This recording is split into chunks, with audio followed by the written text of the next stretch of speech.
The people complained to Moses.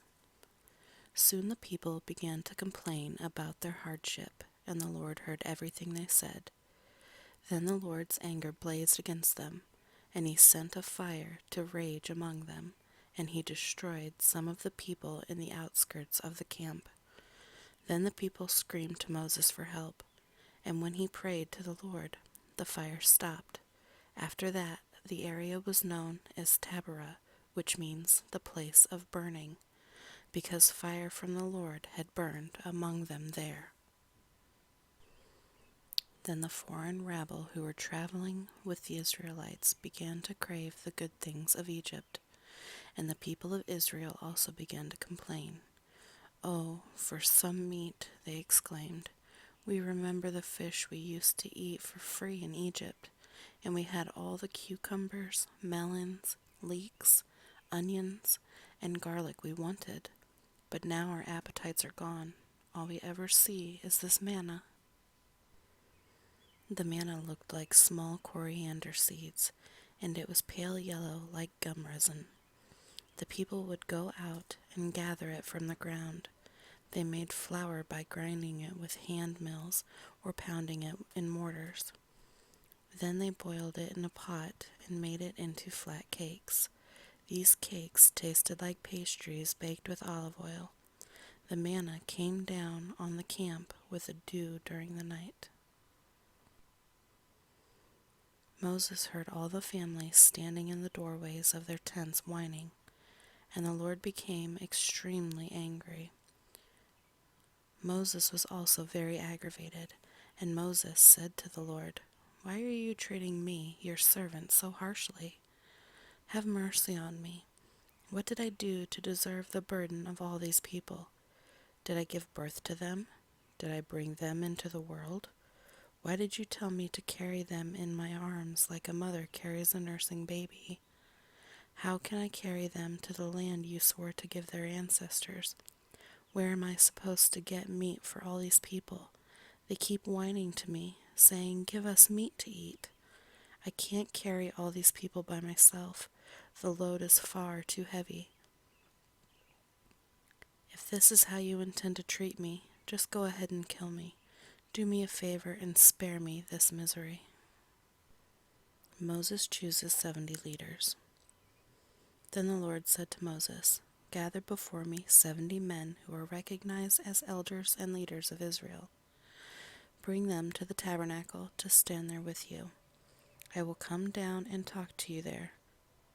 I will take some of the Spirit that is upon you, and I will put the Spirit upon them also.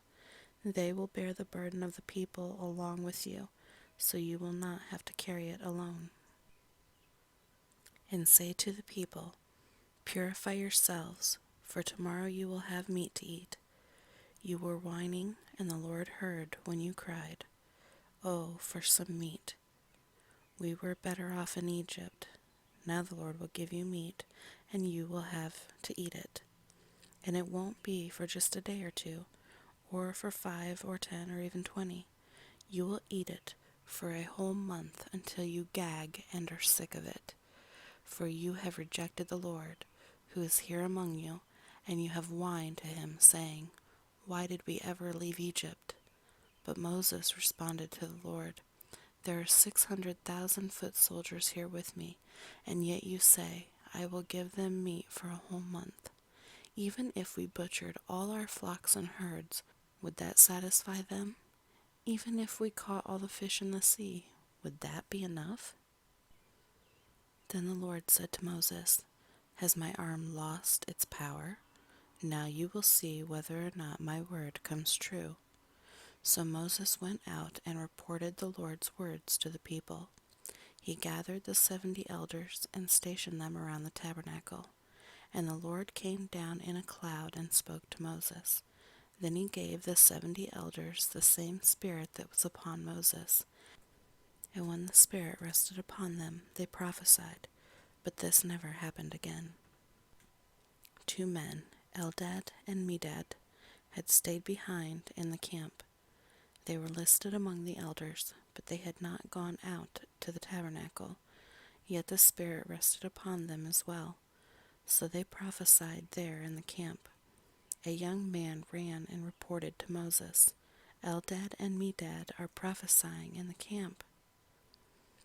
Joshua, son of Nun, who had been Moses' assistant since his youth, protested, Moses, my master, make them stop. But Moses replied, Are you jealous for my sake?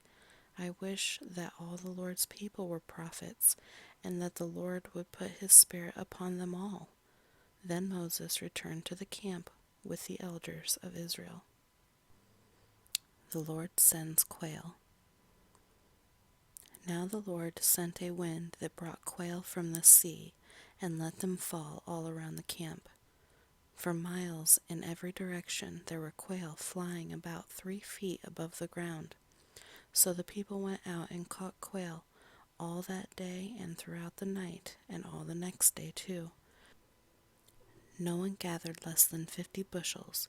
They spread the quail all around the camp to dry, but while they were gorging themselves on the meat, while it was still in their mouths, the anger of the Lord blazed against the people, and he struck them with a severe plague.